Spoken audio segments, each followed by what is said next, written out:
Hi, I'm Martyn from Singapore. I'm here with Lina Ben Mhenni from Tunisian, and she blogs under the name of Tunisian Girl, but she really blogs with her real name. So I'm going to ask her a few questions now.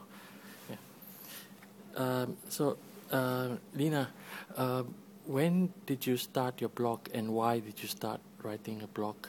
Well, I started my blog in 2007, and it was just by by chance.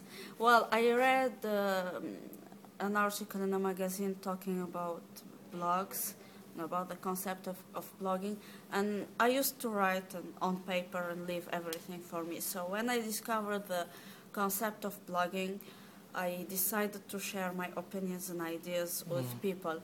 And I grew up in an engaged environment. My father is an ex-political prisoner, and he's one of the founder of the Tunisian section of Amnesty International. So I used to go with him to meetings and everything. So since I was a child, I was interested in human rights. So in 2000, I started talking a little bit about some social problems in my country. But in 2008, we had the big social movement in the south of my country, and there was violence coming from the police, and there are some people who were killed. And Tunisian bloggers organized a campaign to help people over there, and I took part in it. And since then, I started to write directly about human rights and the oppression of the regime. Okay.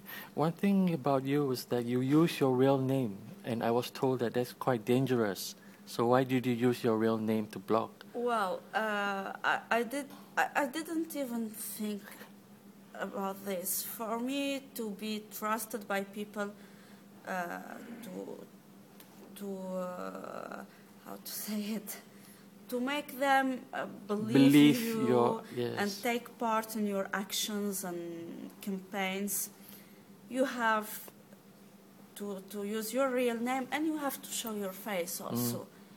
Yeah, it's easy to hide behind the pseudonym and a photo of flowers or whatever, and ask people to take to the streets, but people won't trust you.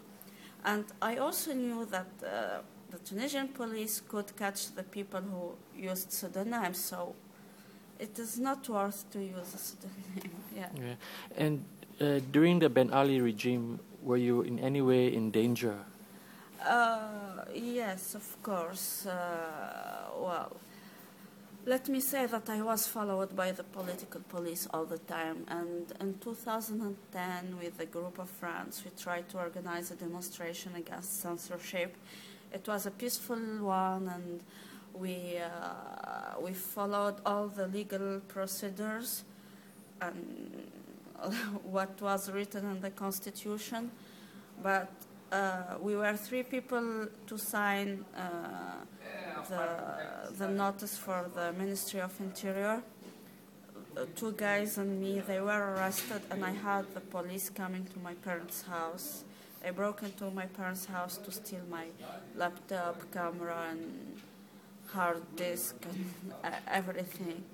Yeah, and we also tried to organize a flash mob against censorship, and they beat me. Well, but they never arrested me. And once I organized a campaign to support a student who was kidnapped, tortured, and charged of 4 months in jail for giving an interview to foreign media. So, and they came and beat me also on the street. Yeah, so that's all. It's quite serious. During the uprising, you uploaded photos and videos of the protest. Yeah. Were you actually out on the street on your own to do that? Isn't that very dangerous? I heard there were gunshots. Yes, actually I started reporting or photographing the demonstrations in the capital, and yeah, it was really dangerous because the police was everywhere. I don't know. Well, I was on my own, but they didn't catch me. I had my ways to avoid them. Even if I am going by my own, there are always people protesting, and I'm with them. And after that, I decided to travel around the country. And this was the most dangerous step because, yeah, there were gunshots and tear gas and everything. But, yeah, fortunately, yeah, I'm okay now. You're okay. And also about international attention. Do you blog with the knowledge that you will reach out to the international community? And why is that important? Well, let me say that when I started blogging, I've never imagined that I'll be, or my work will be recognized internationally. I started to understand this after 4 days of the incident of Mohammed Bouazizi setting fire on his body.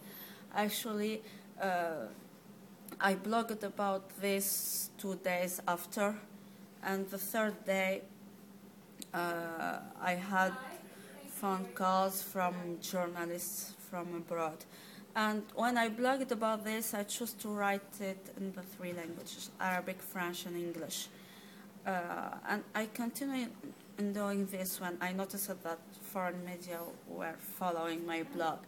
But at one point when I decided to travel all around the country, I decided to write in English because I hadn't enough time to do the translation. I had to change, to move from one place to another.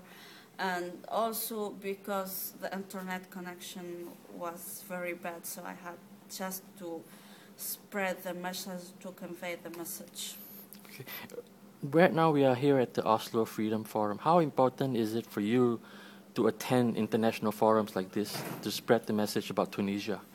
It's really, really very important. I was here last year and I talked about the situation.